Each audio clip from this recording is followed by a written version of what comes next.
जुलाई 2024 में सरकार ने काफी बड़े बड़े फैसले लिए हैं। उनमें से 3 ऐसे बड़े फैसले मैं आपको बताने वाला हूं जो जुलाई के इस मंथ में लागू कर दिए गए हैं, जो कि आपके लिए जानना काफी जरूरी है।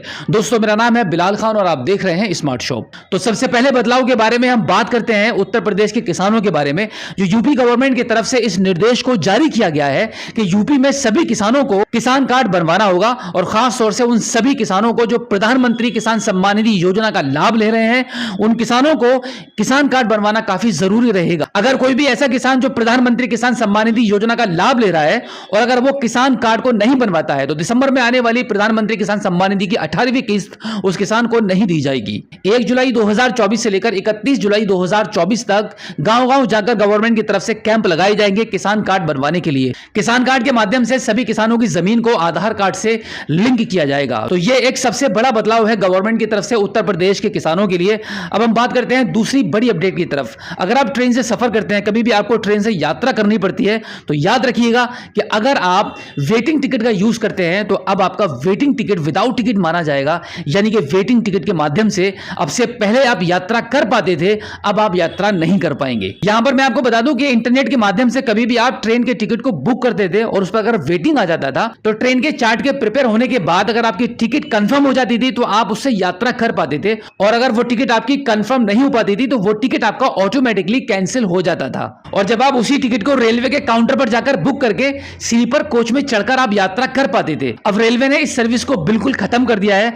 अब आप किसी भी प्रकार के वेटिंग टिकट को लेकर किसी भी स्लीपर कोच में नहीं चढ़ सकते हैं। अब अगर आप वेटिंग टिकट को लेकर किसी भी स्लीपर कोच में चढ़कर यात्रा करेंगे तो सबसे पहले तो आपको विदाउट टिकट माना जाएगा और आप पर एक भारी पेनल्टी लगेगी, और इसी के साथ में आपको ट्रेन से नीचे उतार दिया जाएगा। अब यहां पर गवर्नमेंट ने एक थोड़ी सी राहत आपको यह दी है कि अगर आपके पास रेलवे के काउंटर से बुक किया गया वेटिंग टिकट है तो आप उससे जनरल डिब्बे में चढ़कर यात्रा कर सकते हैं, लेकिन अब आप उसी वेटिंग टिकट से स्लीपर कोच में चढ़कर यात्रा नहीं कर पाएंगे। अब चलते हैं तीसरी बड़ी अपडेट की तरफ, जो कि निकलकर आ रही है टेलीकॉम सेक्टर से, और बताया यह जा रहा है कि अब आप अपने आधार कार्ड पर मैक्सिमम 9 सिम कार्ड ही जारी करा सकते हैं। 9 से अधिक सिम कार्ड अब आप अपने आधार कार्ड पर नहीं ले पाएंगे। सिम कार्ड को पोर्ट कराने के लिए भी कुछ बदलाव किए गए हैं। अब आप अपनी सिम कार्ड को आसानी से पोर्ट नहीं करा पाएंगे।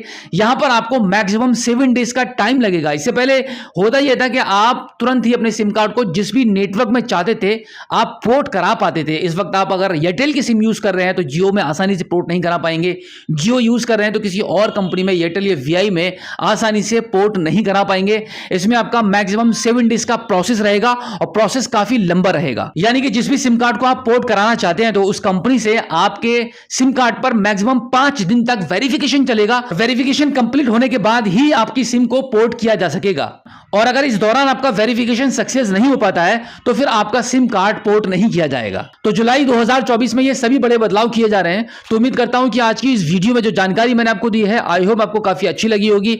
अगर आप पहली बार हमारे स्मार्ट शॉप यूट्यूब चैनल पर आए हैं और अभी तक आपने हमें सब्सक्राइब नहीं किया है तो प्लीज एक बार सब्सक्राइब जरूर कीजिए और बेल आइकन को प्रेस कीजिएगा।